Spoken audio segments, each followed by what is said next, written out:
listeners, I'm Nightmaaron and welcome back to The Letter. We left off with Ashton being with Isabella, and we're going to pick right back up. You're up early, I thought you left. This is not the first time I've seen Isabella like this. Standing casually by her kitchenette, a ladle in hand, keeping an eye on whatever's stewing on the stove while humming a soft tune under her breath. 5 years ago, it had become a common sight after the three of them, including Zach and Rebecca, found a mutual interest in cooking. After that, whenever our schedule allows it, one of them will invite everyone to dinner or lunch instead of eating out. Rebecca prefers it that way, healthier, she claims. Zach, just too happy to be able to cook for everyone. Isabella, on the other hand, as long as there's food, she's happy. Me, I've been banned from the kitchen ever since her pressure cooker incident, or the pressure cooker incident. Easier times, good times. Right now, however, the scene brings an odd sense of normalcy, a strange fit with all of the other things going on around us. Not unwelcoming, only bizarre, I suppose. Isabella doesn't follow up her question earlier, but she does raise an eyebrow my way when I take too long to answer. For that, I can only offer a casual shrug in response and a short answer. I've checked with Zach and Rebecca. I'm just waiting to hear back from them. I'll add in a quip or two for her if the timing for a joke isn't off or doing so won't be inappropriate. I don't want to alarm her either. There's no reason to yet. Until Zach gets here, until I've received an answer from Rebecca, whichever comes first. Nevertheless, it's clear she has plenty of questions. It's right there in the subtle crease between her eyebrows and the inquisitive gleam in her eyes. Curious as she is, though she decides against voicing all of her questions out. Instead, she shifts her attention back to the stove and gestures vaguely with her hand in the couch's direction. Well, if we're going to wait for them, don't stand around there. It's getting distracting. Yes, bossy lady. You're just cooking. How am I distracting? Because you're cute. I don't know. Something might explode again, maybe. Zach's kitchen ban for you is also in effect here, you know. Now shoo, go. Stop hovering. You'll ruin the food. I'll be done here soon. Is it noodle cups? Is that what you're fixing? She leaves no room for an argument by swatting the ladle at me. And just like that, I've been kicked out of the kitchen. Left with nothing else to do, I drift back to her tiny living space and slump down on the couch. Closing my eyes, I allow the noise from the television to guide my thoughts. The ones I've been keeping at bay, freeing them from the cage I've built around them so I won't have to think. One by one, they trickle back into my consciousness, each more frightening and unnerving than the other. So many things going on, so many things happening. The papers we've gotten from BRC doesn't provide any comfort either. Seriously, is there even a point to those after last night? What will asking those people do? If anything, this only proved that there might be more copies of that damn piece of paper. We have one here, but how many exactly is out there? More importantly, how do we get out of this stupid mess? Ashton.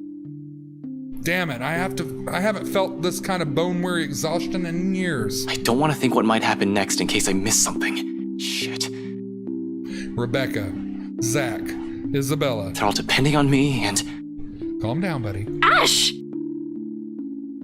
The voice snaps me out of my thoughts, abruptly wiping away everything running a racket inside my head. Suddenly, Isabella's there, crouched in front of me when I crack an eye open. I haven't even noticed the exact moment when I've been over and buried my head in my hands. Figures why she's staring at me like I fainted or something. The crease on her eyebrows grows deep at my lack of response. Although she's merely staring at me without saying a word, her expression says everything. So much for not trying to alarm her with bad news. Sorry, I just spaced out for a moment. Don't mind me. For a brief moment, she seems to accept that. Quietly, she shifts and stands up and takes the empty space right behind me, or beside me. All done without a single comment. Then, the next thing I know, she gently is pushing a bowl into my hands. The scent reaches me first, before I've gotten a chance to take in what she has just handed me. A faint, sweet smell of cocoa wafts from the dish. calming, comforting, and despite the multitude of things bothering me, it certainly smells like the kind of food you'll eat on a rainy day. Though from the get-go, it doesn't look as appetizing. What is this even? Porridge? Why would you put chocolate in it and milk drizzled on top? She tells me my tastes are weird, yet here she is, handing me something equally as strange. In fact, she's already started digging into hers. I'm just not sure if the taste will be equally as appealing. Baffled, I glance her way. She offers no immediate answer. She continues eating as if she hasn't done so in a week, with her focus solely on the television. She's not watching, however, just listening. As background noise, the voice from it seemed too cheerful, a welcome distraction if anything. It's only after she has finished off half the bowl does she acknowledge the question in my eyes. With a sigh, she cradles the dish on her lap and looks down at it. Briefly, her lips part, then closes. A hesitation, though I don't push her. There's a distant air on her, as if she's remembered something that warrants a poignant thought. When she speaks at last, it's in a tone too careful, like she's still weighing her words, considering the proper phrasing for it. Yet, sincerity underlies each syllable once they're out in the open. You should eat. Back at home, Mama would never let us leave the house if we hadn't eaten breakfast yet. Even Papa has gotten an earful when he tried. So eat. You'll need it. She returns to her food afterwards, while I can only stare at the one she's proffered not a few minutes ago. Warm against my hands, tempting me to take a bite. Not that I don't appreciate this, but what good will this do? Zach and Rebecca's both out there. Who knows when that ghost will show up again? Even in our dreams, we're not safe. But that's it, isn't it? We don't know when, and at present, we will have a chance to respawn. Maybe the only one we'll have. Even if it's as mundane as sharing food between us, quietly just seating side by side like this, without an exchange at words. The intent hangs unspoken in the air, something that probably goes as far back as the second she offered food. Still, in the end, Isabella never pushes it. Rather, she lets her own silence convey her hope. Whether I allow myself that break, she leaves it up to me. Let's take her offer. Thank you. The words roll off my tongue, awkward and unfamiliar, far removed from those jests and quips we've shared. Yet she accepts this with a smile and nothing more. Regardless of everything left unsaid, the sight of it brings comfort. More so than any generous offer of food I can give, or that food can give. Though we both lapse into silence after, as we finish our food, there's an ease in it, in this muffled sounds of Luxborn filtering the room. In the light streaming from her windows and the faint draft occasionally drifting in, catching the loose tendrils of her hair. In the way her voice falters when she tries to form words. And despite the horror looming over us, I find myself wishing for the minutes to slow, for the seconds to last. But ultimately, she's the one who breaks it, softly after a minute's pause in words mumbled under her breath. Sometimes, silence simply compels us to speak. I've been wondering, before last night, before Mama told me the news, what if Papa passes away, despite everything? That sort of thing. I know it's not good to think about, but I also knew it was getting worse. Mama won't say anything, but I've always known that one day, he'll eventually... She releases a sigh as her grip on the bowl she holds tightens. There are no tears, but she might as well have them with how weak her voice falls. Are there even any left? I don't know what I'm going to do. Before, I can easily say it's because of Papa. Now, I don't have anything. Aww. You have that scholarship from Lux U. Were you going through my personal papers while I was sleeping last night? No. I don't really have to. You left it sitting in the open, right there on the table. Like there's still anything to hide, she snatches it away from where I've placed it back earlier. Except there's no anger or annoyance in her face when she looks at it and rereads every line with a pensive expression. After a short while, she folds it neatly along the creases and sets it back. I don't even know if this will work out. Sure it will. Well, if it doesn't, what about that exhibit you've been planning with Zach? Do I even have to ask where you got that? Zach sucks at lying. You have no idea how easy he is to read. It was all in his face when I asked about it. And anyway, if that doesn't pan out too. I trail off, hesitating, measuring the weight of my next words. Genuine as they are, a part of me believes that they're a burden, too heavy to impose on her. Because no matter how much I want her to stay, we are not what ties her here. It'll be selfish to ask that of her. More than anything, her family will always come first. I say it nevertheless, if only to let her know that no matter what her choice will be, there will be people here whose lives her mere presence has changed. Mine most of all. You have us. The words startle her to a pause, and she slowly turns to me, her eyes wide, disbelief all over her face. But before regret forces an apology at my throat, her expression dissolves into something I can't quite place. Something distinctly softer, more tender, familiar almost in the same manner she glanced at me years ago, the day at that bridge. However, I don't get the chance to figure out what it all means for her. All of a sudden, a knock breaks the moment just as fast. Both of our attention shifts towards the source. Before things can get awkward fast, I stand up to open the door while muttering some flimsy excuse in the process. I'll get that. It's probably Zach or Rebecca. Really, I know we're in a pinch, but their timing can't get any worse. Unrelated frustrations aside, once I fling the door open, a whole chunk of stone that has been stuck in the pit of my stomach simultaneously unseats itself. There in the hallway stands Zach, his hand raised for another knock. Although he's not the most presentable at the moment, ruffled and drenched with sweat as he is, relief quickly washes over me like a tide. He's still panting when he pushes me aside and heads in. The second his feet cross the threshold, he scans the place, eyeing what little he can see of the room from the doorway. When he finds none of whatever he's looking for, he turns to me with a questioning look, one that has a hint of panic in it. You said it was urgent.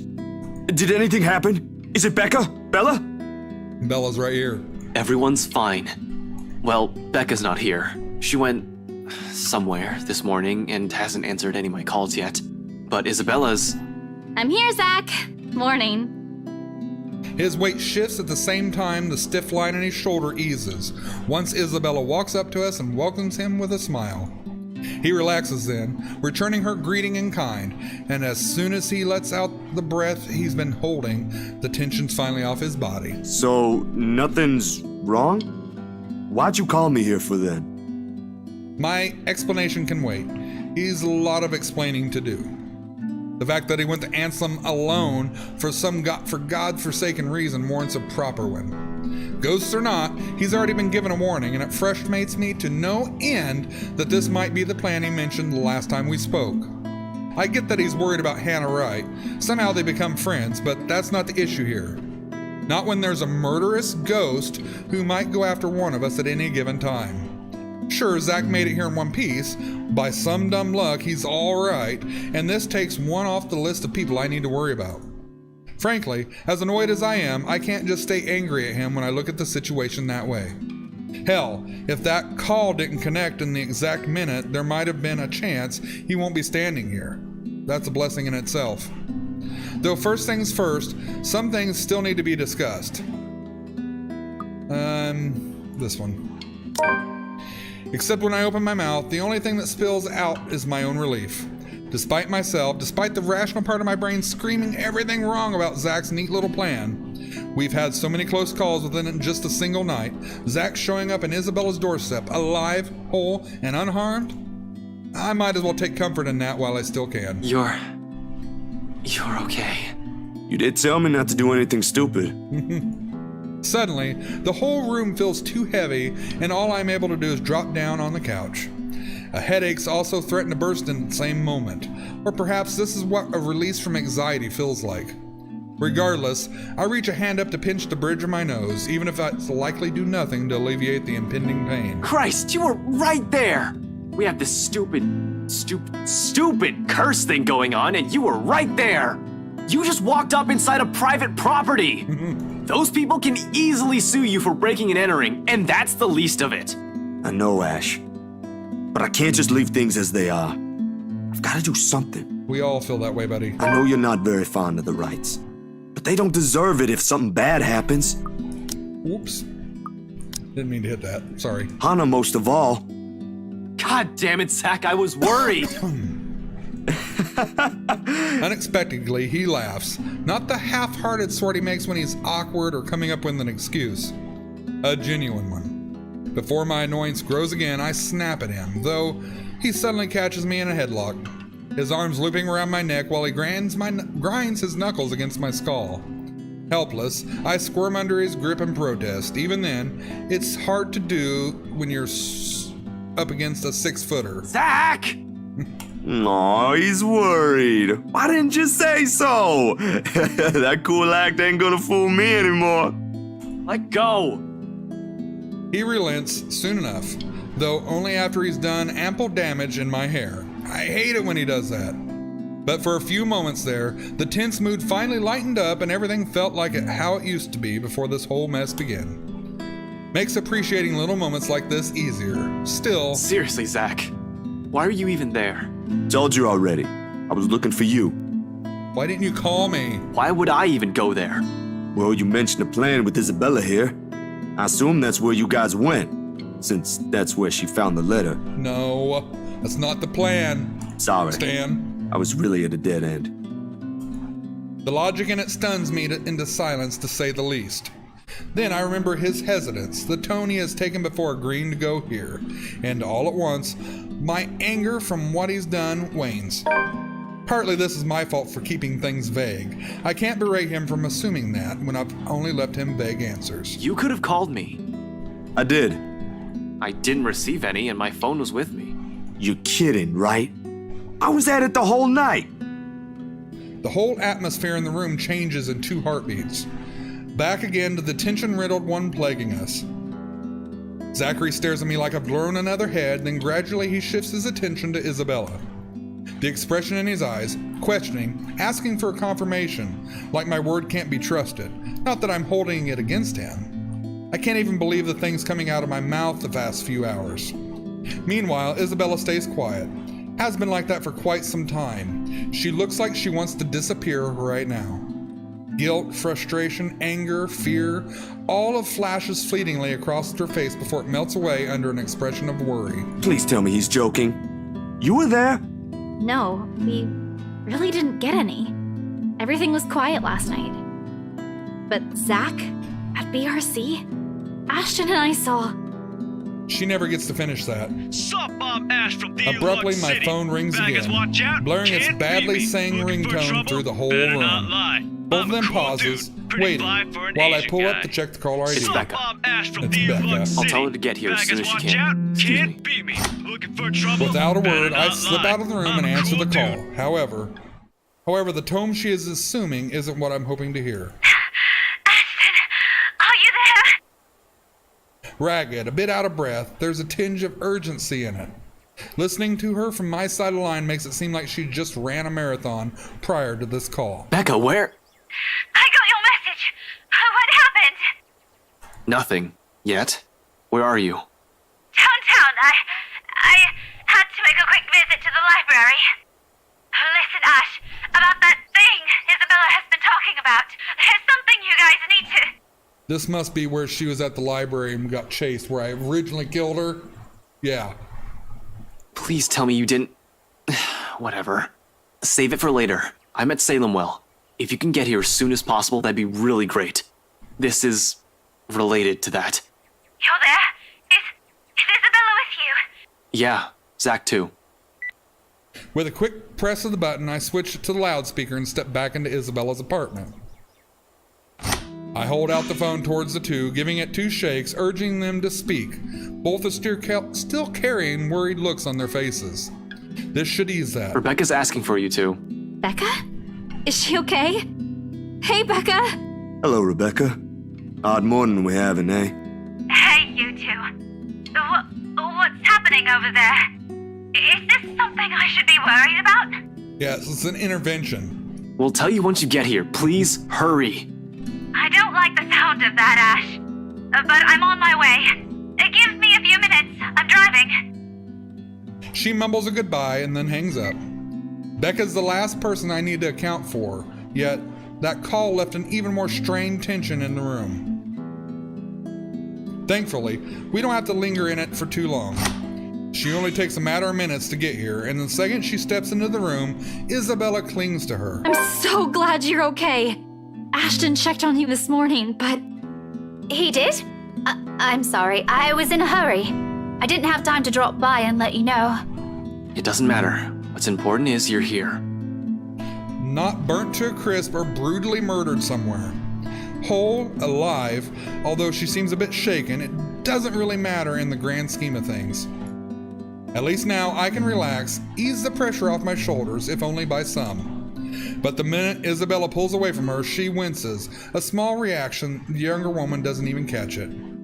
It sets a precedence for a careful observation nevertheless. A closer look at her reveals a much more disheveled than usual. Hair in a bit of a mess, probably flattened in a hurry. The back of her dress also shows stains of dirt in places it rarely gets into. She's also leaning more on her, using her left arm, and she's right-handed. Perhaps most as she's telling me is a slight limp she has, noticeable once Isabella leads her into the room. It all sprouts a hatful of questions. What exactly happened and how she ended up in that state? Pretty sure a simple trip to the library won't do that. I grab for her arm before she can walk past, carefully to avoid hurting her, in case there is really an injury. She seems like it at first glance, but you can't be sure until after careful examination has been made. I suspect some bruising at least, although minor internal fractures aren't out of the equation. They have a nasty way of staying hidden. Sure enough, Becca tenses immediately upon contact. Tries to pull back, although sudden gesture only elicits another wince, forcing Isabella to a halt. Both of them turn to me almost the same time, their eyes searching for mine for answers. Rebecca, for her part, doesn't appear quite pleased with the interruption, or the fact someone has brought it to light. But that someone also has to make sure. Are you all right? You okay? You're limping. As expected, she tries to hide it. This time, when she squirms from my grasp, it's with enough force she almost stumbles back if Zach hadn't caught her by the elbow. Even with two more people shooting her concerned looks, she's swift to shrug it off. It's fine. I just had a little accident. That makes it sound even worse. Little accident. Hard to believe with her other arms nursing the supposedly fine arm. Isabella doesn't buy any of it either. In a library? Well, yeah, it kinda caught me off guard. Yeah, I bet it did. Something's happened there, hasn't it? I don't have to elaborate on the question further. Shortly, she goes very still and the hand placed over her right arm shifts ever so slightly. It's gripped on the limb tightening. Blah, blah, blah. I can't talk. I'm so sorry. Not too firm to hurt, but just enough for a gesture of comfort herself. Warily, she casts a glance at everyone in the room, but only the one she spares for Isabella lingers longer, and in that moment, something unspoken passes between them. An understanding. It strikes me seconds later how utterly familiar her expression is. It's the same one I've seen far too many times in Isabella. Since that day at the movie house, every time her attempts to warn us has been so rudely dismissed. Let me see. Can we? We have to check if it's bad. Rebecca hesitates for a moment. Then after a minute of consideration, she sighs and reaches for the hem of her sleeve, raises it just enough for Isabella to take a good look at it. Not swollen, but a large portion of her skin starting to turn an ugly shade of purple. Oh, that is gonna be one hell of a nasty bruise. Tell me about it. It was a library cart that hit me. You know, the old metal ones they keep near the history section. Ouch! Like I said, nasty. But she's there? She went after you. Yeah, I was in the archives, looking something up. Suddenly, she was just there. Belle, she was using my own students against me. What kind of terrible person does that? The grudge lady. Oh, it makes my blood boil. You should have just ran. That woman's not something you can hit with a book. Laugh it up, Ashton. I did. Then the bloody cart came out of nowhere. And you know what? If it weren't for a damn book, I would be dead by now. You really were dead in the first time. I'm so sorry.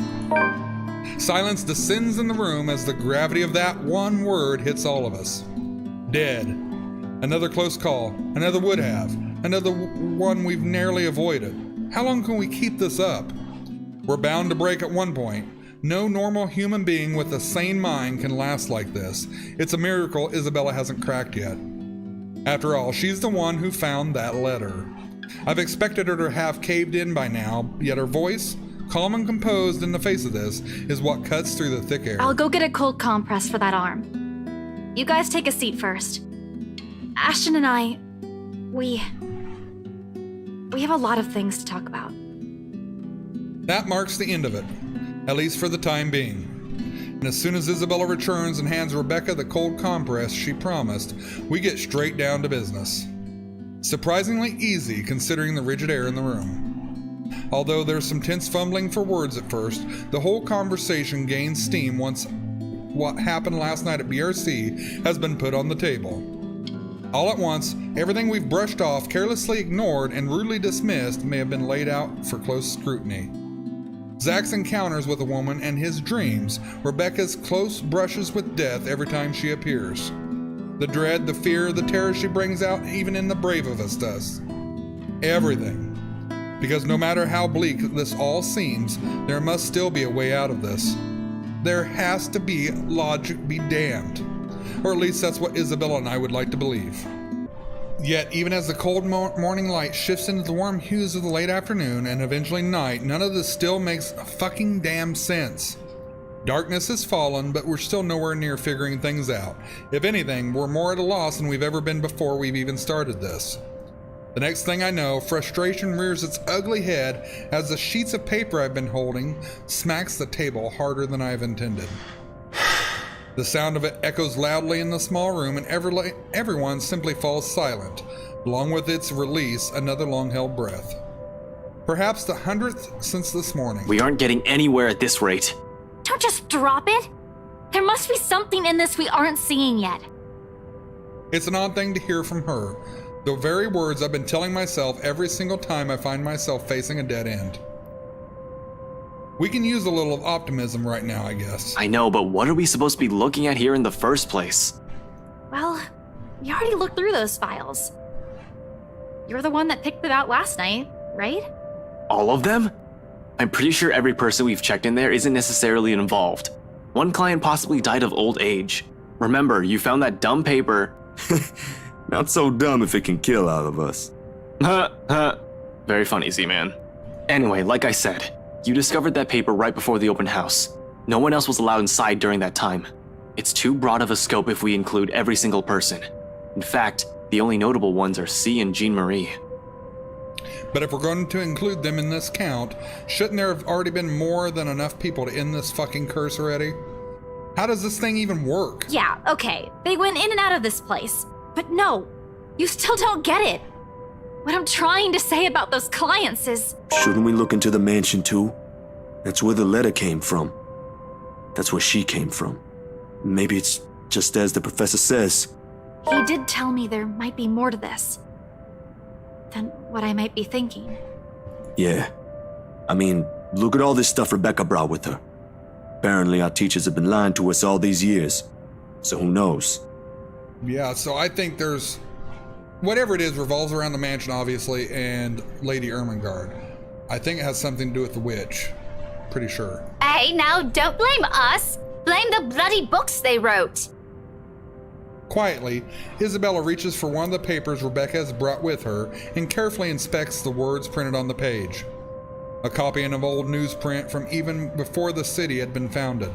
Her eyes narrow with each line as it passes, but lingers at the illustrations of the noblewoman's servant. Why do they have to keep this in the restricted section? Rebecca merely shrugs at her inquiry, but her own annoyance seeps through her answer. How should I know? I wasn't even aware we have archives that go as far back as this. This is before the city was even founded. As a matter of fact, if it weren't for Andrew's help, I wouldn't have gotten my hands on any of it. Maybe they didn't think it would be important to talk about it. After all, this is more Anselm's than ours. That or some old bugger's hiding something. Why else would these tell a completely different story? Revising what's written seems an useless endeavor on its own when you have nothing to gain from it. But this might as well mean what happened in the mansion years ago also equates into all of this. And the letter Isabella found, it's at the heart of it. Then the why and the how is what we're missing here. If I'm going to go by what Andrew told Zach, the connection between the letter and the mansion's curse may run deeper than what we've initially thought. We won't be able to figure this out without looking into the other. Fuck. How do I? The mansion's a private property now. I can't just waltz in there. I'd rather die before even begging the right to let me in and investigate the place. One thing's very clear after these last 2 days, however. We're not safe anywhere, and I have to act fast if I want to keep my own friends alive. We can't keep running away. Sooner or later, she'll get us. Before that happens, I have to put an end to this. Sighing, I stand up and stretch out the kinks in my back after several hours of sitting. We've been at this for too long. A break is needed. Time to let everything sink in or else we'll all burn out. I know I will, and that's another thing I can't let happen when they're all counting on me like this. Albeit unspoken, it's in their eyes as they look up at me, waiting. We've been at this since morning. We should take a break for a few... Oh God. The rest of it never makes it out of my mouth as something heavy and grating sounds from the far end of the room. A harsh booming noise rendering through the eardrums of everyone in the room. All at once, the three of them are on their feet, while I quickly palm for my gun on the table. However, before I can pull it up and remove the safety, the whole racket stops. Stillness descends into the room, and amidst all the sudden hush, the four of us exchange anxious glances. So much for a break. Ashton, that might be... Gather everything. No questions asked, they waste no time getting to work piling up the documents we've been reading through. Even Isabella's unusually silent as she gathers everything in her arms. Her own movement sharp and precise, a deep furrow in her brow. There's fear, but something hardened and urgent overshadows it. But the moment doesn't last. Before we can even finish, another noise ups the tension already gripping the place. Suddenly, the lights go out and the wardrobe at the end of the room rattles, as something inside begs for freedom. Cautiously, eyes glued to it, I take a step forward to release the lock from my gun. I'm no trigger-happy person. I'm not even sure if this will work on a ghost. But right now, its smooth surface against my palm, with the trigger on my finger, provides the closest thing I have to relief as I approach the closet. Ashton, what are you doing? I don't think that's a good idea. We should just... Worried as they all are, they immediately stop at the slight raise in my hand. But the edge is there while they all huddle in the space between the door and the room. In case this goes south, whatever I find inside, they have enough time to space to run from their position. In 2 breaths, I've crossed the room and stood in front of the closet. Whatever's inside has yet to stop thrashing. Instead, it has now moved to banging at the door, louder, and the longer I dally. Another shallow breath, a glance at my companions, a nod. Something creaks. Then in the next moment, I'm grasping at the handles and swinging the doors wide open to reveal... nothing. Right away, I part the clothes hanging on it, and still none. No ghost, no woman, not a single trace of whoever's inside. Confused, I glance back towards my companions, only to see them mirroring the same expression on my face. The noise has finally stopped, but I'm quite sure it isn't my imagination. Or maybe it is, and I'm just too strung up that my head's now making things up. Whatever the case is, we need to get out of here as soon as possible. This only confirms we aren't safe anywhere. Without bothering to close it, I move back, ready to leave, adrenaline now coursing through every vein in my body. In the next second, I'm barking orders and... We should go. Everyone, we need to... Ah! Uh-oh, I'm spent sprawling on my back as something cold catches my ankle and yanks. The resulting fall knocks the wind out of me. Oops. Pain racks my whole spine and the back of my head as it collides against the floor, with a force enough to dislodge my own brain from my skull. A moment lasts before stars fade from my vision, and then I sense it. Cold tendrils twisting around my ankles. The smell of vile rot assaulting my nose. Nauseating, sickening. A foul smell draining every feeling in my body. The moment her horrid laughter, still as unpleasant and vicious as the last time I've heard it, reaching my ears, my eyes snap open. Perhaps it's just inexperience. Oh, she is so freaky looking. So freaky looking. Perhaps, or maybe it's my mind still attempting to comprehend this. Regardless, the minute my eyes land on her, the whole of my body freezes. The gun in my hand turns useless as my grip on it slackens.